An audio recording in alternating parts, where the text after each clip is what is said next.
Greetings. इस video का topic है positiveness, if I am able to pronounce it well. अब यहाँ पे क्रैक ये है कि अगर आप किसी के लिए पॉजिटिव हो रहे हो बट ना ही आपको प्रॉब्लम है ना ही सामने वाले को प्रॉब्लम है तो कोई दिक्कत नहीं है।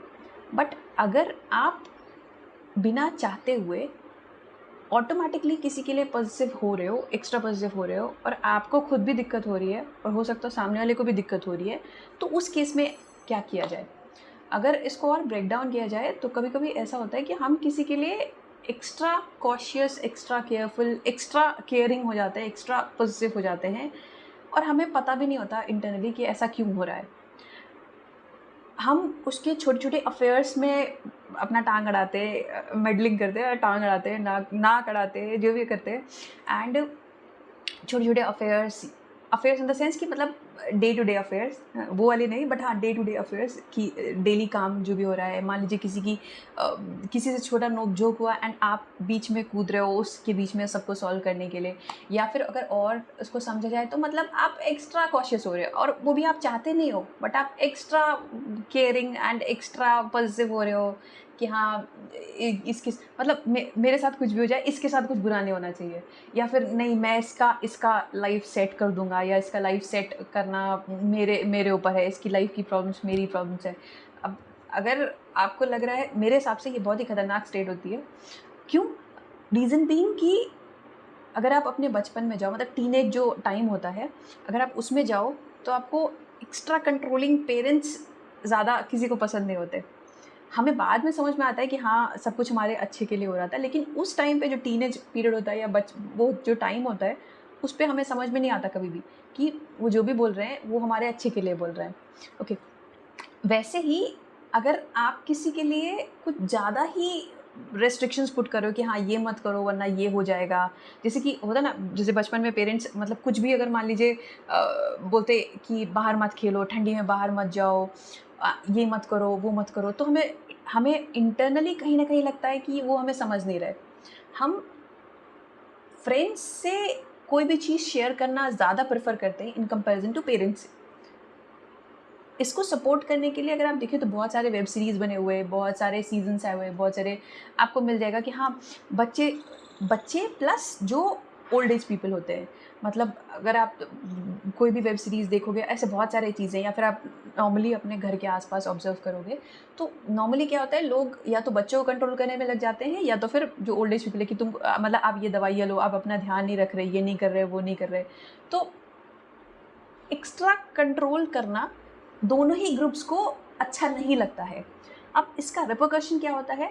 रिपरकशन ये होता है, मान लीजिए अगर किसी भी आपका बच्चा या आपका जो भी मतलब फॉर एग्जांपल आपका बच्चा या आप किसी के साथ हो, आप किसी के आपका कोई पार्टनर है और आप उस पे एक्स्ट्रा कॉशियस हो कि भाई उसको ड्राइविंग पता है, तुम क्यों बता रहे हो कि हाँ ड्राइविंग सही से करो, ये सही से करो, वो सही से करो, ऐसे करो वैसे करो। अगर आप ज़बरदस्ती उसको मतलब बिना, अगर वो हेल्प नहीं मांग रहा है, ज़बरदस्ती आप हर बार उसको हेल्प करने की कोशिश कर रहे हो, या हर बार उसका ठेका, इन शॉर्ट अगर आप ठेका लेने की कोशिश कर रहे हो उस पर्टिकुलर इंसान की कि मैं सेट करूँगा इसकी लाइफ या मैं सेट करूँगी, तो उस केस में क्या होता है कि आप तो उसके अच्छे के लिए कर रहे हो, बट धीरे धीरे वो डिस्टेंस बढ़ता जाता था आपके और सामने वाले के बीच में, क्योंकि आप एज अ कंट्रोलर दिखते हो। मतलब और कंट्रोलर किसी को पसंद नहीं होता। फ्रीडम सबके लिए मोस्ट इंपॉर्टेंट होती है, चाहे वो इंसान हो चाहे वो जानवर हो। ये बेसिक नेचर होता है सबको। किसी को शॉर्ट टर्म के लिए पसंद आ सकता है पिंजरा, या फिर अगर उसने बाहर की खुली दुनिया देखी नहीं है तब उसे पिंजरा पसंद आ सकता है। बट अगर उसका एक्सपीरियंस है खुली दुनिया में घूमने का, समुंदर में घूमने का, और आप उसको बंद करके रख दो तो वो ज़्यादा समय तक सस्टेन नहीं कर पाएगा। ओके, तो मतलब रेपरकशन ये होता है कि जैसे कि ये हमारे खुद के एक्सपीरियंस में भी होगा। अगर हमें कोई भी प्रॉब्लम आती है तो हम पहले हो सकता है अपने दोस्तों के पास जाते हैं इन कंपैरिजन टू अपने पेरेंट्स के पास जाने की बजाय। अगर हमारा उनसे क्लोज बॉन्ड नहीं है तो, मतलब ऐसा फ्रेंडशिप वाला बॉन्ड नहीं है तो, इवन मोर यहाँ तक भी ऑब्जर्व किया होगा आपने कि बच्चे अपने फ्रेंड से डिस्कस करते हैं कि मैं इस प्रॉब्लम में हूँ, इतनी बड़ी प्रॉब्लम में हूँ मैं, अब मैं इसको अपने पेरेंट्स से डिस्कस करूँ या नहीं करूँ, ये सही रहेगा कि नहीं, मुझे अपने पेरेंट्स को ये बताना चाहिए कि नहीं बताना चाहिए, ये बात भी वो अपने फ्रेंड से डिस्कस करते हैं।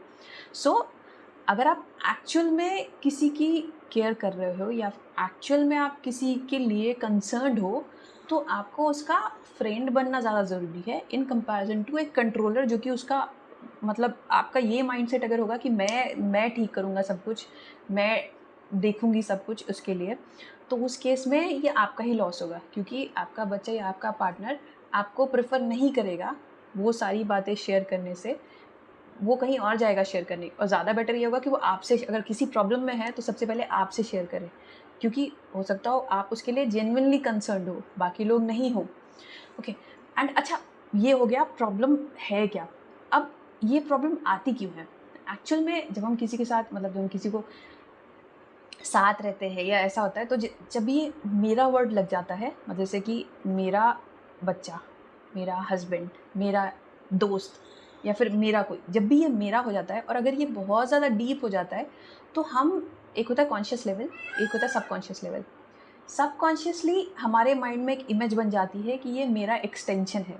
मतलब हम उसको एज एन दूसरा इंडिविजुअल नहीं देखते, हम उसको एज अ अपना एक्सटेंशन देखते हैं, और ये ऑटोमेटिकली होता है।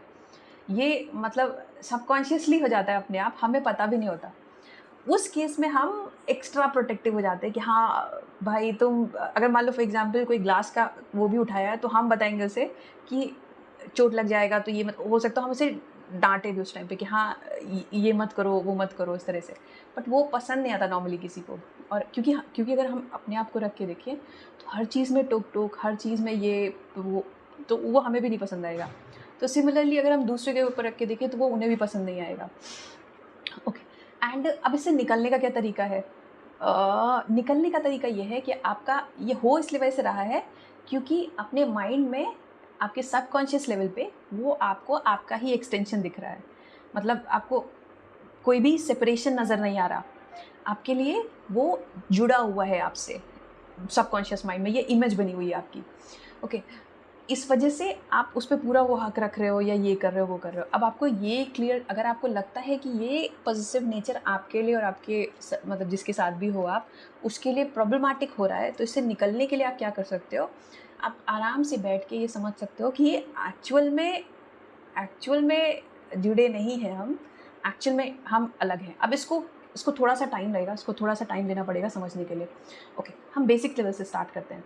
Basic level in the sense कि अगर हम जानवरों को देखें, ये मेरा पर्सनल ओपिनियन है या मेरा पर्सनल वो है, फॉर्म ऑफ एक्सप्रेशन है, मुझे नहीं पता ये सही है नहीं, बट हाँ जस्ट मेरा एक व्यू पॉइंट है देखने का, जो कि हो सकता हो गलत हो, जो कि हो सकता हो सही हो। I am not sure about it, but हाँ मैं ऐसे देखती हूँ चीज़ों को, और हो सकता है गलत हो। I am sorry about this. Okay. So जैसे फॉर एग्जाम्पल अगर हम जानवरों में देखें, तो जानवरों में भी ये सारे रिलेशंस होते हैं, मतलब जैसे कि हस्बैंड एंड वाइफ का रिलेशन होता है। सॉरी मुझे पता नहीं है कि जानवरों के बीच में हस्बैंड वाइफ होता है या नहीं, बट मेट्स होते हैं, मेट्स होते हैं या पेरेंट्स होते हैं उनके, राइट। तो अगर हम उनको देखें, तो जितने भी मतलब जानवर होते हैं या हर कोई जो होता है, वो 5 एलिमेंट से मिलके बना होता है। यानी कि अगर हम इसको और ब्रेक डाउन करें, तो हम ये समझ सकते हैं कि जो भी जानवर हैं वो एक फॉर्म ऑफ एनर्जी है। यानी कि 2 जो मेट्स हैं, अभी हम लेके चलते हैं, 2 जो मेट्स हैं, फीमेल एंड मेल्स, वो दोनों ही फॉर्म ऑफ एनर्जीज़ हैं, जो कि बाउंडेड है नेचर के थ्रू। मतलब नेचर का ये रूल है, जिसकी वजह से वो वो दोनों एक दूसरे के साथ हैं, या उनके पेरेंट्स उनके साथ हैं, वो नेचर के लॉ को प्रोपोगेट कर रहे हैं या प्रोसीड कर रहे हैं, राइट। बट अगर मेल या फीमेल दोनों में से कोई भी बोले कि मेरा इसके ऊपर कब्जा है, तो वो वैलिड नहीं है ना। वो तो ऐसा कुछ नहीं है ना, दोनों पर्टिकुलर सेपरेट एनर्जीज़ हैं, किसी का किसी के ऊपर कब्जा नहीं है।